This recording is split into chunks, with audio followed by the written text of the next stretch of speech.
Ce module vous guide pour vous permettre de transformer votre idée de départ en une potentielle opportunité d'affaires. Que vous ayez déjà bien réfléchi à l'offre que vous souhaitez proposer sur le marché, ou bien que vous en ayez une idée encore floue, sachez que l'envie d'entreprendre est sans doute le moteur le plus important que l'idée elle-même. J'ai suivi personnellement et dans la durée l'évolution d'une centaine de créations d'entreprises. Je suis persuadé qu'il n'existe pas de mauvaise idée de départ. Des projets intéressants et novateurs sont allés à l'échec. Des idées pour lesquelles j'étais dubitatif de prime abord se sont transformées en succès. La réussite tient-elle plus à l'évolution et à la mise en œuvre qu'à l'idée elle-même?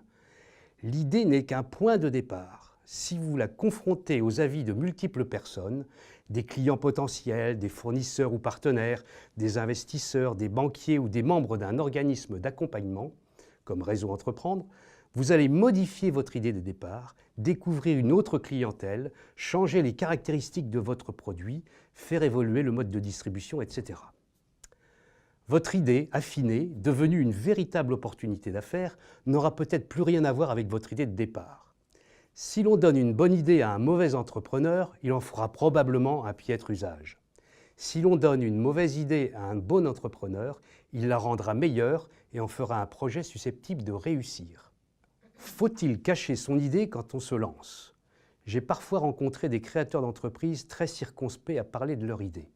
Il m'a été très difficile de leur apporter mon aide. Je crois qu'une idée non expliquée ne voit jamais son développement et sa mise en œuvre. Le refus de divulguer son idée est souvent signe d'une faible valeur de l'idée et traduit aussi une difficulté à travailler en équipe et à s'enrichir des critiques des autres. Les idées, comme les marchés où elles vont se répandre, ne naissent pas spontanément dans le cerveau des génies. Elles résultent souvent de tendances, d'évolutions technologiques, de mutations sociologiques longues. C'est pourquoi vous n'êtes sans doute pas le seul au monde à avoir cette idée. D'autres y pensent, peut-être qu'ils sont plus avancés que vous.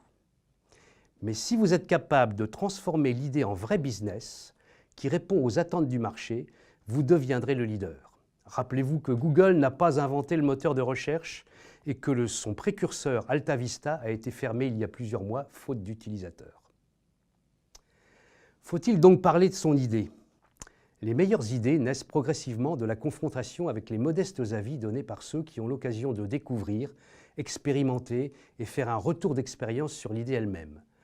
Parlez de votre idée, présentez-la autour de vous. Vous pouvez choisir des personnes de confiance dans un premier temps. Demandez des avis, des critiques, faites s'exprimer des remarques. Votre idée ne peut qu'évoluer dans le bon sens. Il vous faudra ensuite vous confronter avec la vraie clientèle.